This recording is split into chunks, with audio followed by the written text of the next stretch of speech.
Zendesk versus Intercom. Hi there, customer experience community. This is Dominic. Welcome to another video. This is the channel where we look at our favorite tools that enhance customer experience. And today we're going to look at Zendesk versus Intercom. Now, we made a previous video which was Zendesk versus Freshdesk, and I'll link it somewhere up top and you can see that too if you want. In our never-ending quest to improve customer experience, we're looking at the tools that make that possible. We're going to look at some of our favorites. We're going to look at Zendesk versus Intercom. Now, these are both SaaS platforms, so software as a service, and they offer an amazing product. So there's going to be a very close battle, and we're going to look at the purpose of each. We're going to look at the features that they have, we're going to look at the pricing, and we're going to look at some conclusions. So let's hop in. Now, wait.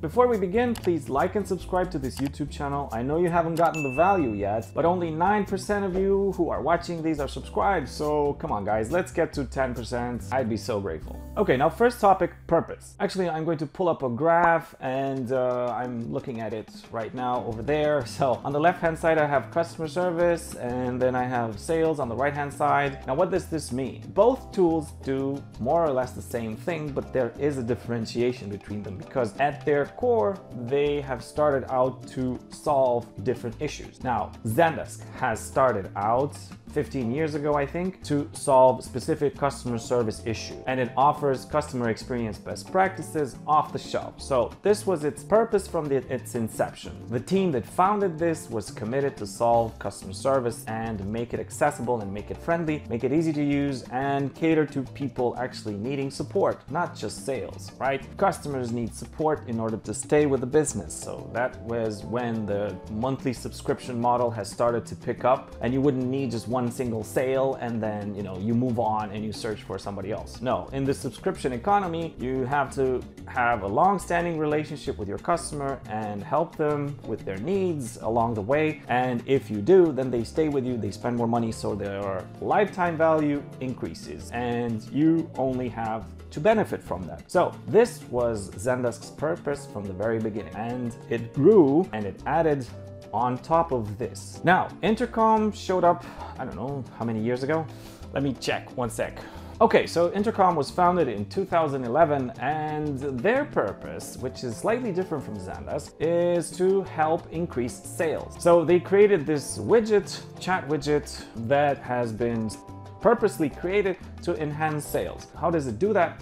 Well, when you are on somebody's website and you are looking to buy something and you have that widget there and somebody's with you there, you are much more likely, actually 3 times more likely to buy something because, there's going to be a human there. It's much more easy to interact with them. Oh, do you have this in red? Do you have this in size 15 or whatever? And, you're much more likely to say, yeah, let's buy it. This was the purpose that Intercom started out with, and it grew from there. It's starting to be apparent where these things interact because, when you buy something, you might need support with buying it, or you might need support along the way, right? So Zendesk does the same thing. Zendesk has a chat widget that you can talk to your customer to solve support issues. But if they want to buy something, you can, of course, order from this widget that Zendesk provides as well. All right, features. Let's start with Zendesk. Features in Zendesk are a whole lot. So it's now grown into an omni-channel customer service or an omni-channel CRM. Omni-channel means that you have everything under one roof. So you offer support for multiple channels and they're all living under the same roof. So you're offering for social media, chat, and then you have phone, and then you have email, and then you have the API as well. All of these, can cater to support issues, but they can cater to sales issues too. If somebody comes to you and says, hey, I want to buy something, and they say that on Instagram, that's a sales opportunity. So, you can follow up and help that person buy that thing over on Instagram or wherever. Now, Intercom does offer some type of omnichannel, but it's much more reduced. So its main core thing is essentially the chats and bots. Whatever you need on top of it, yes, you can add it as an add-on, but it's not necessarily natively available. So there is a differentiation. Now, about the two systems and their ticketing capabilities. So ticketing means that everything has to do with your business and the tickets flowing into a system, and and applying business rules to it, applying a priority, applying routing rules to send them to the correct team. Zendesk has a much more robust ticketing system. So because Zendesk has been around for so long, it has built in so many features to help you automate and assign these tickets and triage them in the right way and make sure that they have all the priority added to them. Now, Intercom, to its advantage, is a lot simpler because it started off from a very specific problem that it needed to solve. So you still have a ticketing system behind it. It's much more simplistic because it serves a smaller scope, if you will. Obviously, the company has added and grown and it has built in a lot of extra functionality, but it's not as complex as Zendesk. Now, let's just regroup a bit because I went a little bit all over the place. So Zendesk has the omni-channel, which means a lot of channels that you can integrate and see reports. Intercom does not have the omni-channel. You can integrate other tools or other channels into it, but it's not as robust and the reports are not as accurate. We interrupt this broadcast to bring you a word from our sponsor, and you're never going to guess. It's us. Duh.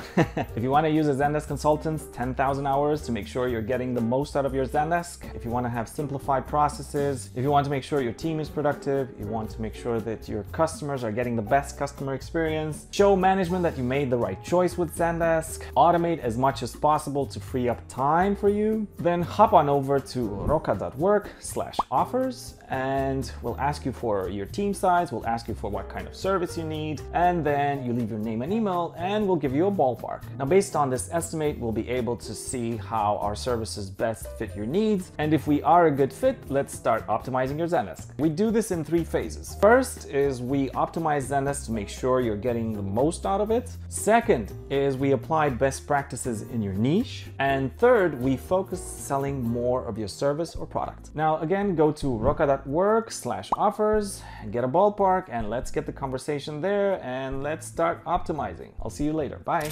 All right, so I have a winner chicken dinner for Intercom. So they do this very well and I like it a lot. So they have an outreach or outbound feature. Zendesk doesn't have this. So Zendesk being in the support, it's more of a reactive type of approach, and Intercom is a more proactive one. Meaning that if, 1,000 people come to your website and 500 of them interact with you somehow, say hi, blah, they manifest some interest in a product, you can group these people together in Intercom and send them an outbound message. Hey, did you like this product? Did you maybe want to come back to it? Here's the link. Maybe you're interested. We're actually having a promo. Stuff like that, which is great for outbound. So this is actually where Intercom takes the cake because they're more into the sales CRM type of approach, and they're able to, easily access these users that have manifested some interest. Now, in Zendesk, being a more reactive type of approach, if somebody manifests some interest, you can help them, but then you can't proactively reach out to them unless you put a reminder, put a task. You can do it,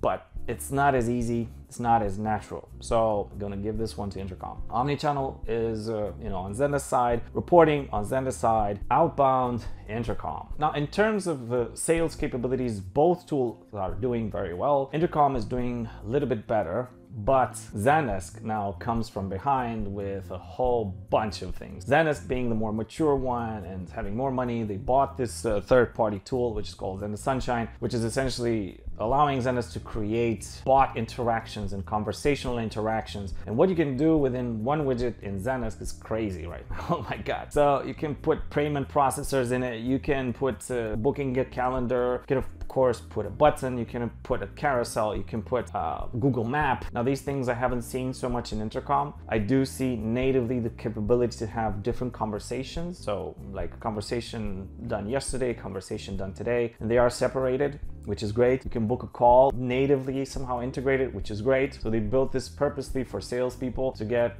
book-in calls and talk to people. Now, Zendesk comes from behind with a lot more robust capabilities, and you can do so many stuff. You can do anything in this bot nowadays. However, you don't have it out of the box. You need to code it. So it is coding dependent. So it is a little bit more cost intensive, but also results driven. Now, I'm sure you can do the same things with Intercom, but natively you get some things which small business would be very grateful to have. And this is actually leans into our next topic, which is pricing. Now, Zendesk starts in the suit. I'm not even going to go to the support. You know, they proud themselves with that 19 bucks for support. So they start out with 55 bucks for a Teams plan. They go to growth, which is 89. Then they go to professional, which is I think 115. And then there's enterprise, which is 149 or 100, I don't know, like 199 maybe. So yeah, it's gets increasingly more expensive. And the one that is the best, I am a little bit biased towards Zendesk because if you've been on this channel before, we talk